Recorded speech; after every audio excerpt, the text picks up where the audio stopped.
नमस्कार दोस्तों, तारप्रा एकेडमी में आप सबका स्वागत है। तो हमने थोड़ा सा क्या रूटीन चेंज किया है। अभी क्या है कि परीक्षा बहुत ही नज़दीक है, आप सबको पता है, और बहुत कम चांस हैं कि अभी जो करंट अफेयर्स हैं वो इस प्रीलिम्स के एग्ज़ाम में आएंगे, क्योंकि अक्टूबर 4 को प्रीलिम्स का एग्ज़ाम है और अभी एक महीना ही लगभग बचा है। तो बहुत कम चांस है कि आपके जो अभी के जो करंट अफेयर्स हैं वो आएंगे। तो मैं थोड़ा थोड़ा जस्ट रिव्यू दूंगा, आपका समय ज़्यादा बर्बाद नहीं करूँगा। ये आप क्या एक महीने बाद भी क्या है, इनको जो करंट अफेयर्स है जो मेंस के लिए आप तैयारी कर सकते हो। तो मैं अभी दो दिन के गैप से एक वीडियो बना रहा हूँ और जो बहुत ही इंपॉर्टेंट है वही वीडियो बनाऊंगा। तो आप क्या है इसको बाद में भी जाके प्रीलिम्स के एग्जाम के बाद में जाके आप तैयारी कर सकते हो। एक बार सनसनी नज़र से जल्दी जल्दी सुन सकते हो। मैं आपका टाइम ज़्यादा वेस्ट नहीं करूँगा। और क्या है, आप ज़्यादा से ज़्यादा समय आप अपने रिविजन में आप ध्यान दीजिए। तो जल्दी से हम देख लेते हैं आज का जो मोटिवेशन कोड है। If you do want you always did, ठीक है। If you do what you always did you will get what you always got. कि अगर तुमने हमेशा से वही किया है जो करते आ रहे हो, ठीक है, तो तुम्हें मिलेगा क्या? जो हमेशा से मिलते आ रहा है। इसका मतलब क्या करना है, साधारण सी भाषा में यही है कि जो आपने किया है वह आपको मिलेगा और जो आप कर रहे हो वो आपको मिलेगा, ठीक है।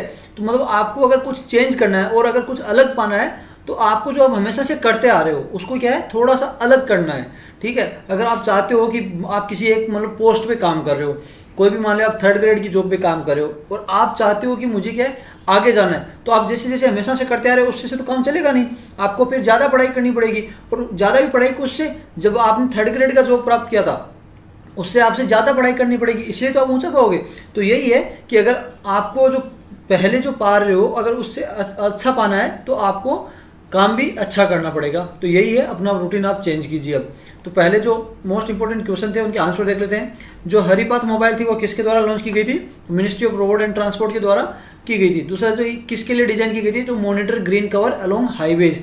तो ये थोड़ा सा देख लेना, दोनों ही थोड़ा सा इंपॉर्टेंट बन जाता है। नेक्स्ट है मिनिस्ट्री ऑफ स्किल डेवलपमेंट। जो मिनिस्ट्री ऑफ स्किल डेवलपमेंट ने किसके साथ एमओयू साइन किया था? जो मेन पावर है जो पोर्ट एंड मेरीटाइम में उसमें स्किल बढ़ाने के लिए, तो मिनिस्ट्री ऑफ शिपिंग के साथ किया था। जो one sun one world and one grid का इनिशिएटिव था जो प्राइम मिनिस्टर नरेंद्र मोदी जी के द्वारा चलाया जाता था, उसमें मीसा सी क्या था? ठीक है, तो ये एक फर्स्ट फेज में जो ग्रिड का जो कनेक्टिविटी है उसी का नाम है मीसा सी। उसमें है middle east, south Asia and south east Asia, मतलब इन जो देशों को ना एक ग्रिड से जोड़ा जाएगा। नेक्स्ट है फर्स्ट प्राइवेट कंपनी कौन सी है जिसने जो प्राइवेट रॉकेट डेवलप की गई थी? तो वो इकोनॉमिक एक्सप्लोजिव लिमिटेड है और रॉकेट का नाम क्या है? पिनाका, ठीक है। नेक्स्ट है आर्टिकल 129 ऑफ कॉन्स्टिट्यूशन किससे डील करता है? तो ये सुप्रीम कोर्ट क्या है? कोर्ट ऑफ रिकॉर्ड है, जो कि अपने आप में पावर रखता है कि कंटेम्प्ट ऑफ कोर्ट को भी, जो कोई कंटेम्प्ट ऑफ कोर्ट करता है उसको पनिश की पावर रखता है, ठीक है। तो ये अभी किस लिए न्यूज़ में आपको प्रशांत भूषण जी के केस का पता है। और इसके साथ साथ में क्या है, जो कंटेम्प्ट ऑफ कोर्ट एक्ट 1971 है उसके बीच में, इन दोनों के बीच में थोड़ी सी क्या है टकराव सी पैदा हो गई है कि 1971 कहता है कि जो अटॉर्नी जनरल है और सॉलिसिटर जनरल है उनकी क्या है आप राय जरूरी है अगर आप किसी का कंटेम्प्ट ऑफ कोर्ट कर रहे हैं। लेकिन कोर्ट आर्टिकल 129 के तहत कहता है कि कोर्ट अपने आप में एक कोर्ट ऑफ रिकॉर्ड है और वो अपने आप में मतलब पावर रखता है, कॉन्स्टिट्यूशन उसे पावर देता है। तो ये थोड़ा सा आपसे भी इसमें सवाल पूछा जा सकता है। तो सेक्शन 5 है कंटेम्प्ट ऑफ कोर्ट का, वो क्या डील करता है कि अगर कोई पर्सन कुछ पब्लिशिंग करता है फेयर और कोई फेयर कमेंट करता है तो उसको कंटेम्प्ट ऑफ कोर्ट में नहीं माना जाएगा। मतलब ये छोटी सी आप देख लेना कि अगर कोई फेयर कमेंट करता है कोर्ट के ऊपर तो वो कंटेम्प्ट ऑफ कोर्ट नहीं है। इसका मतलब ये तो डेमोक्रेसी से अलग हो गया ना, कि अगर वो कोई फेयर कमेंट भी करता है और उसको भी आप कंटेम्प्ट ऑफ कोर्ट दे दोगे तो ये डेमोक्रेसी पे हमला है, राइट टू फ्रीडम है उसके अगेंस्ट चला जाता है। तो सेक्शन 5 कहता है कि वो फेयर कमेंट मतलब कंटेम्प्ट ऑफ कोर्ट नहीं है। एडवोकेट जनरल की जो एडवाइस है वो नेसेसरी होती है। अगर कंटेम्प्ट ऑफ कोर्ट को किसी के पर्सन के हम इनिशिएट करते हैं तो वो कौन से सेक्शन में लिखा है? तो सेक्शन 15 में वो लिखा हुआ है कि advice of advocate general is necessary. Advocate general supreme court के मायने में कौन है? अटॉर्नी जनरल और सॉलिसिटर जनरल। तो ऑफिस ऑफ एडवोकेट जनरल जो अटॉर्नी जनरल की है, मैंने ये भी बताया था। तो अटॉर्नी जनरल की कॉन्स्टिट्यूशन के में कौन से आर्टिकल के तहत? तो आर्टिकल 76 के तहत ये होता है कि जो एक महाधिवक्ता क्या है वो होना चाहिए। नेक्स्ट है chairperson of national council for transgender person. तो इसका चेयरपर्सन कौन रहेगा? तो ये एक्स ऑफिशियल चेयरपर्सन है union ministry of social justice and empowerment. तो ये छोटी सी न्यूज़ है। तो अब जल्दी जल्दी इंपॉर्टेंट न्यूज़ देख लेते हैं। तो आज जो 26 जनवरी था, 26 अगस्त था, सॉरी 26 अगस्त को था वुमेन इक्वलिटी डे। तो आप इसको वुमेन राइट्स डे के अनुसार नहीं मानोगे, ये जो कि 8 मार्च को मनाया जाता है उसको वुमेन्स डे से मत जोड़ना, ये वुमेन्स इक्वलिटी डे है, वुमेन्स डे नहीं है। तो ये किस लिए किया जाता है कि to mark women's advancement towards equality with men, जो इक्वलिटी के लिए, वुमेन्स डे के लिए नहीं है, इक्वलिटी के लिए, आदमी के बराबर वुमेन है उसके लिए ये मनाया जाता है।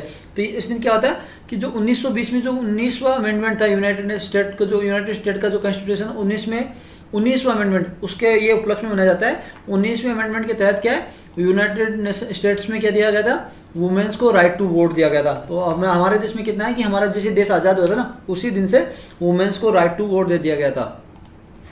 नेक्स्ट है जो रेयर फिश मसीर, ठीक है, ये पाई गई है सिलेरू रिवर आंध्र प्रदेश में, ठीक है, रिसर्चर्स के द्वारा मिली है। तो international union for conservation of nature, इसके स्टेटस में क्या है, एंडेंजर्ड स्पीसीज है। तो ये आपको याद रखना है, इससे सवाल पूछा जा सकता है और आगे भी इस साल नहीं तो नेक्स्ट 2021 में भी पूछा जा सकता है, उसके लिए भी अभी तैयारी शुरू कर दीजिए आप, नोट्स बनाना, ठीक है। Commonly found in Himalayan reverse, जो हिमालयन रिवर्स में पाई जाती है, तो मतलब ये large fish water, fresh water fish है। तो ये याद मत करना कि ये हिमालयन वाटर्स में ही पाई जाती है, तो ये नहीं है कि दूसरे वाटर्स में पाई नहीं जाती। देखो यहाँ पे आंध्र प्रदेश में पाई गई है, ठीक है, तो ये है, लेकिन लार्जली कहाँ पाई जाती है, कॉमनली तो हिमालयन रिवर्स में। तो दूसरा है कि जो ये हम बैक्ड मछली है उसके बारे में बोला गया है। तो वो क्या, आईयूसी ने उसका स्टेटस चेंज कर दिया गया था, जो कि उसको कर दिया गया था क्रिटिकली एंडेंजर्ड, क्योंकि ये भी मछली फैमिली की ही एक मछली है, और जो कि केवल और केवल कहाँ पाई जाती है, पूरे वर्ल्ड में, रिवर कावेरी में। ये भी एक इंपॉर्टेंट है, जो कि पूरे वर्ल्ड में रिवर कावेरी में, जो उसका तो थोड़ा चेहरा जैसे हमबंग टाइप का होता है ना, ऊपर से फुला हुआ, वो रहता है। दूसरा जो सिलेरू रिवर कहाँ पे है, ये ट्रिब्यूटरी है साबेरी रिवर की, जो कि आंध्र प्रदेश में ओरिजिनेट होती है और लास्ट में जाके फाइनली गोदावरी नदी में मिल जाती है। तो थोड़ा सा पता होना चाहिए, स्टेट वाइज पूछा जा सकता है, आपको डीपली जाके रिवर का एरिया जगह जरूरी नहीं है, लेकिन आंध्र प्रदेश में है और गोदावरी की एक ट्रिब्यूटरी है, ये पता होना जरूरी है। नेक्स्ट है नौ की जोहार फेस्टिवल सेलिब्रेटेड इन उड़ीसा। तो ये आपको पता होना चाहिए कि एक फेस्टिवल कहाँ, आर्ट एंड कल्चर में पूछा जा सकता है कि कहाँ मनाया जाता है, तो उड़ीसा एंड छत्तीसगढ़ में मनाया जाता है। तो इसका मेन रीजन क्या है, जो ये वेलकम किया जाता है, न्यू क्रॉप सीजन होता है ना, उसको वेलकम किया जाता है, और यहाँ पे क्या फूड ग्रेन्स को वर्शिप किया जाता है। तो मोटा मोटा थोड़ा सा आपको पता होना चाहिए आर्ट एंड कल्चर के तरफ से। और वर्ल्ड हेल्थ ऑर्गेनाइजेशन ने क्या कहा है, जो अफ्रीका को अभी फ्री फ्रॉम पोलियो कर दिया है वर्ल्ड हेल्थ ऑर्गेनाइजेशन में, और नाइजीरिया जो कि लास्ट अफ्रीकन कंट्री है जो कि डिक्लेयर की गई है फ्री फ्रॉम पोलियो। तो अब नाइजीरिया की बात आई है, तो थोड़ा सा हम क्या है 2 दिन के पहले की न्यूज़ में चले जाते हैं। नाइजीरिया और इंडिया का हाल ही में क्या है, स्पेस में एक जो स्पेस एरिया है उसमें कॉर्पोरेशन साइन हुआ है, एक इसरो उसको क्या है स्पेस टेक्नोलॉजी प्रोवाइड करेगा। तो ये भी आपको पता होना चाहिए, जो ये वेस्ट अफ्रीकन कंट्री है, मैंने आपसे इसको 2-3 बार सवाल भी पूछा है। तो ये अभी पोलियो क्या है, WHO के अनुसार केवल अफगानिस्तान और पाकिस्तान में ही पोलियो बचा है, वहाँ पे भी। इंडिया ऑलरेडी ऑफिशियली डिक्लेयर हो चुका है पोलियो फ्री, और अभी पाकिस्तान में क्या है केस राइज हो रहे हैं। तो ये भी हमारे लिए एक कंसर्न हो जाता है कि पाकिस्तान से भी हमारे पास ट्रांसमिशन हो सकता है पोलियो का वापस। तो इंडिया क्या कर रही है, गवर्नमेंट ऑफ इंडिया ने क्या किया कि अगर कोई भी इन देशों में जो पोलियो अफेक्टेड कंट्रीज में विजिट कर रहा है, तो उनको ओरल पोलियो वैक्सीन पिलाई जाएगी। तो ठीक है, तो आप भी बच्चे बन जाना। अगर आप अफ्रीकन जो कोई भी कंट्री है, केवल 2 देश बताए गए हैं, लेकिन इंडिया अभी बहुत सारे देशों का क्या है ओरल पोलियो वैक्सीन पिला रहा है, जैसे अफ्रीकन कंट्री हो गई, नाइजीरिया होगी, अल्जीरिया होगी। इन देशों में अभी भी जो अगर कोई विदेशी जाता है या इंडियन कोई जाता है, तो उसको ओरल पोलियो वैक्सीन पिलाई जाती है। तो अगर आपको भी जाना हो तो बच्चे बन के जाना, वहाँ पे ओरल पोलियो वैक्सीन जरूर पीना, ठीक है, अगर ऐसी बीमारी लेके नहीं आना है। नेक्स्ट है India and Bangladesh inland waterways. तो एक एग्रीमेंट साइन किया गया है inland water transit and trade का। तो ये थोड़ा सा इंपॉर्टेंट हो जाता है, क्योंकि उधर से चाइना क्या अपना इन्फ्लुएंस बढ़ा रहा है बांग्लादेश में, तो उसको काउंटर करने के लिए हमारा भी इन्फ्लुएंस होना ज़रूरी है। और दूसरा हमारे लिए बहुत ही ज़रूरी क्या है कि हमारा एक एरिया है जो कि नॉर्थ ईस्ट एरिया है, वो एक लैंडलॉक कंट्री हो गया है। वो मतलब एक तरह से मतलब सिकुड़ा हुआ है, केज में है, वहाँ पे चारों तरफ से इंडिया से इस साइड से बांग्लादेश गिरा है, इधर साइड में म्यांमार, ऊपर चाइना, तो चारों तरफ से गिरा है। तो उसमें ट्रांजिट केवल एक ही जगह से होता है, वो ट्रांजिट होता है जो हमारे चिकन नेक है, सिलीगुड़ी कॉरिडोर है, वहाँ से होता है। तो वो एक बहुत ही लंबा रास्ता भी हो जाता है। तो हम डायरेक्ट कोशिश कर रहे हैं कि बांग्लादेश को क्रॉस करके वहाँ जाया जाए। तो इसको ये एग्रीमेंट साइन किया गया, हम डायरेक्ट हमारे नॉर्थ ईस्ट रीजन है उससे कनेक्ट हो सकें। तो ये एक्सटेंड हुआ है बिटवीन कोलकाता से क्या है नारायणगंज पोर्ट हो गया बांग्लादेश में, उसके होते हुए लास्ट में क्या है सिली घाट ऑफ आसाम, वहाँ तक पहुँचा जा सकता है। ठीक है, तो ये क्या इनलैंड वाटर हो जाए कोलकाता से जाके हुगली नदी से क्रॉस करते हुए हम गंगा से जाते हुए और फिर नारायणगंज पोर्ट से आगे हम वहाँ आसाम में पहुँच जाएंगे। और कोलकाता को कनेक्ट करने की बात की गई है, जो करीमगंज थ्रू बांग्लादेश, जो कोलकाता को कनेक्ट करेंगे करीमगंज को बांग्लादेश से होते हुए। तो ये थोड़ा सा आपको याद रहना चाहिए कि ये हमारा इंडिया के साथ और नॉर्थ ईस्ट रीजन और बांग्लादेश हमारे लिए किस तरह महत्वपूर्ण है। आपको ये पता होना चाहिए कि नॉर्थ ईस्ट को जोड़ने के लिए हम बांग्लादेश से जो हमारे रिलेशन है अच्छे हैं, इससे हम जल्दी से जल्दी हमारे नॉर्थ ईस्ट रीजन हैं उसमें जा सकता है। आपको पता है दूसरे मैंने 2 दिन पहले पढ़ाई थी, वो भी न्यूज़ में रखना, जो कोलकाता से सिटवे पोर्ट, सिटवे से लासियो, लासियो से फिर हम मिजोरम को जा रहे हैं। तो म्यांमार के साथ भी हमारे टाई है जो कि कालादान मल्टी मॉडल प्रोजेक्ट है, तो आप उसको भी थोड़ा सा याद रखना इस चीज़ के अंदर, ठीक है। नेक्स्ट है मेंटल रिहेबिलिटेशन लाइन, एक जो लॉन्च की जा रही है ministry of social justice and empowerment के द्वारा, तो उसका नाम है किरण। तो ये आप याद रख लेना, किरण जो ये मेंटल रिहेबिलिटेशन लाइन है कौन लॉन्च करा है, तो ministry of social justice and empowerment के द्वारा। तो ये हेल्पलाइन नंबर आपको बता दिया गया है 1800599019। तो इसमें क्या प्रोवाइड किया जाएगा, जो साइकोलॉजिकल सपोर्ट हो गया, साइकोलॉजिकल क्राइसिस मैनेजमेंट हो गया और अर्ली स्क्रीनिंग मेंटल वेलबींग। अगर किसी का आपको पता है मानसिक प्रताड़ित है, कि अगर किसी को लग रहा है कि मेंटल स्थिति ठीक नहीं है, तो कोशिश करना कि वो कोई गलत कदम ना उठा ले, उसको अच्छा साइकोलॉजिकल सपोर्ट दिलाया जाए, उसको अच्छे डॉक्टर के पास ले जाया जाए। और अगर आपके आसपास में अच्छा कोई डॉक्टर नहीं है तो आप इस नंबर से उस बंदे की बात करा सकते हो और उसके बारे में आप भी जान सकते हो कि अगर कुछ ऐसी परिस्थितियाँ आ रही हैं उसके गुण क्या है, तो आप इनडायरेक्टली किसी की हेल्प कर सकते हो। बात यह है क्योंकि जो मेंटल इल बंदा है ना, उसका पता नहीं हो सकता वो किस समय क्या कदम कर ले। तो इसमें क्या किया जाएगा, लगभग 668 वॉलंटियर साइकेट्रिस्ट हैं, उनकी वो बैठे जाएंगे। वॉलंटियर साइकेट्रिस्ट है ये, आप याद रख लेना, वॉलंटियर्स हैं, आपको बता सकता हूँ, वो एक अच्छी बात है। जो कि कैपेसिटी होगी लगभग 300 क्लाइंट हो जाएंगे पर डे, तो 300 क्लाइंट पर डे हैंडल कर सकते हैं। लेकिन बाद में क्या है, ये भी एक साइकेट्रिस्ट अगर 300 क्लाइंट पर डे, ये टोटल मिला के होंगे, एक बंदे से इतना काम नहीं होगा, ठीक है, क्योंकि साइकेट्रिस्ट जो मेंटल इल बंदा होता है ना, उसको टाइम देना जरूरी होता है। तो वरना क्या है, ये खुद जो साइकेट्रिस्ट है ये खुद भी मतलब फिर वापस क्या है, मेंटल हेल्थ से अगर जूझ सकते हैं। अगर ज़्यादा क्लाइंट होते हैं ना, तो ज़रूरी नहीं है कि जो एक साइकेट्रिस्ट है वो ही इन चीज़ों को कर सके, वो भी मेंटली इल हो सकता है। क्योंकि आप अगर किसी से बात करोगे ना, तो आपके अंदर भी उसकी मनोभावनाएं बनने लगती हैं।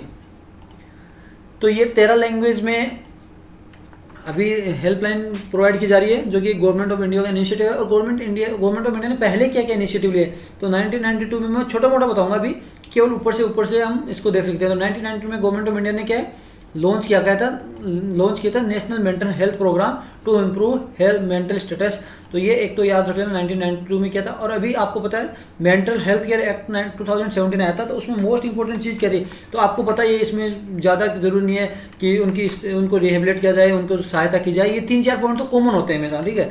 तो लेकिन इसमें जो एक मोस्ट इंपॉर्टेंट पॉइंट क्या था, under this act attempt to commit suicide is not offence. आपको पता है कि इंडियन पिनल कोड के तहत अगर कोई सुसाइड करने की कोशिश करता है सीआरपीसी के तहत, उसको क्या है ऑफेंस माना जाता है कि वो सुसाइड करने का एक आपको ऑफेंस मिल जाएगा, आपके ऊपर क्रिमिनल केस लगा दिया जाएगा। लेकिन आपको पता है कि अगर जो मरना चाह रहा है तो वो मेंटली इल है, आप उसको जबरदस्ती और मतलब मेंटली इल कर रहे हो, तो इसके तहत क्या गया, अगर कोई सुसाइड करने की कोशिश कर रहा है तो वो ऑफेंस नहीं है, उसको मेंटली क्या है आपको ट्रीटमेंट देना चाहिए, जो मेंटल हेल्थ का ट्रीटमेंट आपको देना चाहिए।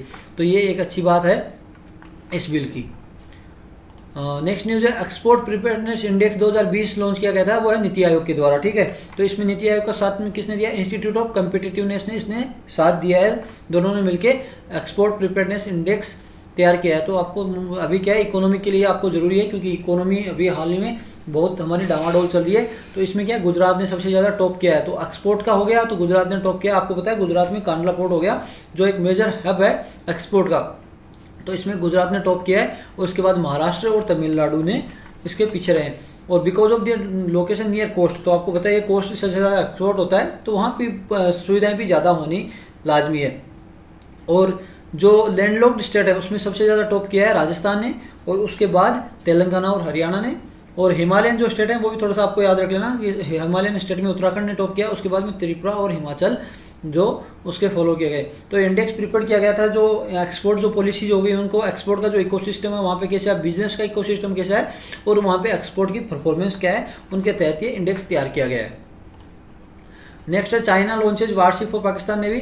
तो चाइना ने आपकी जो वारशिप है वो लॉन्च की है, मतलब पाकिस्तान को प्रोवाइड कर दी गई है पाकिस्तान चाइना से वारशिप खरीद रहा है। तो ये फर्स्ट 4 एडवांस नेवल शिप जो नेवल वारशिप है वो पाकिस्तान को भेज दी गई है। तो ये एक इंडिया के लिए एक कंसर्न आपको पता है। तो टाइप है ये, ठीक है, type 054 class frigate which has equipped with, तो मतलब क्या क्या है, जो लेटेस्ट सरफेस हो गई वेपन हो गए, सब सरफेस वेपन हो गए, एंड एंटी एयर, अगर कोई जहाज ऊपर से भी आ रहा है तो उसके भी इसके पास जो मिसाइल वगैरह हो गई, रॉकेट वगैरह हो गई, और एंटी एयरक्राफ्ट जो गन लगी होती है, तो ये इसके साथ इक्विप्ड है। पाकिस्तान ने एक कॉन्ट्रैक्ट साइन किया था China ship building trading company के तहत, जो इसने अभी अपनी पहली 4 वारशिप भेज दी हैं। तो आपको पता है इसके बारे में, आप थोड़ा सा इंपॉर्टेंट है कि पाकिस्तान और इंडिया का टेंशन भी अभी बढ़ा हुआ है, और इंडिया और चाइना का टेंशन भी थोड़ा बढ़ा हुआ है। तो इस चीज़ में क्या है, पाकिस्तान की तरफ से आपको पता है जब ये स्टैंड अप शुरू हुआ तो पाकिस्तान की तरफ से भी वहाँ पे हमारे जो आर्मी एरिया हो गया, जो बॉर्डर इलाका है LOC की तरफ, वहाँ पे फायरिंग शुरू हो गई है। तो ये एक टेंशन रेज करने के लिए है। और उस समय क्या है, इस समय जब हमारा जो ऑलरेडी टेंशन में है, तो चाइना पाकिस्तान को ये चीज़ें दे रहे हैं ताकि इंडिया को ऊपर से भी और यहाँ पे दोनों साइड से घेर सकें, ठीक है। तो न्यूज़ के लिए आज इतना ही। पहले थोड़ा इंपॉर्टेंट क्वेश्चन देख लेते हैं जो आपके लिए इंपॉर्टेंट है अभी। तो member of national council of transgender, जो एक अगर नेशनल काउंसिल ऑफ ट्रांसजेंडर का जो मेंबर है अदर देन ऑफिशियो चेयरमैन, जो ऑफिशियो मेंबर है, जो ऑफिशियो मेंबर बताए थे, एक चेयरपर्सन और एक वाइस चेयरपर्सन, उनके अलावा तो वो कितने साल तक अपनी जो ऑफिस है उसको होल्ड करेंगे, ये आपको बताना है। नेशनल गवर्नमेंट ऑफ इंडिया ने एक एग्रीमेंट साइन किया था तो improve network railway capacity in Mumbai, जो रेलवे कैपेसिटी है उसको बढ़ाने के लिए गवर्नमेंट ऑफ इंडिया ने किसके साथ ये MOU साइन किया था। ये देख लेना 25 अगस्त की न्यूज़ में से मैं उठा के दे रहा हूँ, वहाँ पे क्वेश्चन नहीं पूछे थे। तो इंडिया का लॉन्गेस्ट रिवर रोपवे, तो ये रोपवे है वो कौन सी नदी के ऊपर बनाया गया है। नेक्स्ट पूछा गया जो पीकॉक आइलैंड है वो कहाँ पे लोकेटेड है। जो हम्प्ड-बैक्ड मसीर है जो क्रिटिकली एंडेंजर्ड है IUCN के तहत, वो कौन सी नदी में पाई जाती है। नेक्स्ट है एज पर WHO पोलियो फाउंड ओनली, मतलब एज WHO के अनुसार पोलियो अभी कौन कौन से देश में ही पाया जाता है। 2 ही देश हैं, उनके नाम बताने हैं, और दोनों इंडिया के पड़ोसी देश हैं, ठीक है। Mental rehabilitation line Kiran to be launch by, मतलब जो मेंटल रिहेबिलिटेशन की लाइन है वो किरण किसके द्वारा लॉन्च की जा रही है, आपको बता रहे हैं। Export preparedness index was release by, मतलब किसके द्वारा रिलीज किया गया है। और इस इंडेक्स में क्वेश्चन नंबर 9 में किसने टॉप किया है, और क्वेश्चन नंबर 10 में यही पूछा गया है कि वो लैंडलॉक्ड, मतलब चारों तरफ से उसके कोई समुद्र नहीं है, जमीन से घिरा हुआ है, वो कौन सा स्टेट है जिसमें इसमें प्रिपेयर इंडेक्स में टॉप किया है। तो न्यूज़ के लिए इतना ही। आपको मैं PDF अभी यहाँ जाने की जरूरत नहीं है, skvinci.blogspot पे जाने की जरूरत नहीं है। मैं आपको PDF आपको यहीं प्रोवाइड करा दूंगा, नीचे डिस्क्रिप्शन में आपको PDF प्रोवाइड करा दिया जाएगा। और पुरानी PDF आपको देखना है तो आप skvinci.blogspot.com पे जा सकते हो। आशा करता हूँ आपको वीडियो अच्छा लगा हो। अगर वीडियो अच्छा लगा हो तो लाइक कीजिएगा, शेयर कीजिएगा एंड सब्सक्राइब कीजिएगा। और अगर वीडियो अच्छा नहीं लगा हो तो ज़रूर डिसलाइक कीजिएगा, ताकि कमेंट बॉक्स में ज़रूर बताना कि डिसलाइक क्यों किया, ताकि हम अपनी जो कमियां हैं उनको सुधार कर सकें। क्योंकि हमें अगर कोई बताएगा ना तो कमियां क्या है, हमेशा सुधार करना ही ज़रूरी है। आप अपनी गलतियों से अगर आपको अपनी गलतियां अगर नहीं पकड़ पा रहे हैं तो आप अपने दूसरों से भी अपनी गलतियां पूछ सकते हो। ये हमेशा अपने आप को इम्प्रूव करने के लिए आप सोचिए। तो आपसे भी मैं आशा करूंगा कि अगर आपको वीडियो अच्छा नहीं लगा हो तो आप डिसलाइक कीजिए एंड कमेंट बॉक्स में ज़रूर बताइए कि डिसलाइक क्यों किया, ताकि उसमें हम सुधार कर सकें। हाँ, एक वीडियो में कमी है, मुझे पता है कि थोड़ी सी आवाज़ में क्या नॉइज़ आती है, तो इसमें थोड़ी सी प्रॉब्लम है, वो धीरे धीरे सही कर पाऊंगा। अभी क्या लैपटॉप में प्रॉब्लम हो रही है, तो ये मुझे कमी पता है, ये ऑलरेडी नो। तो आज के लिए इतना ही। जय हिंद, जय भारत।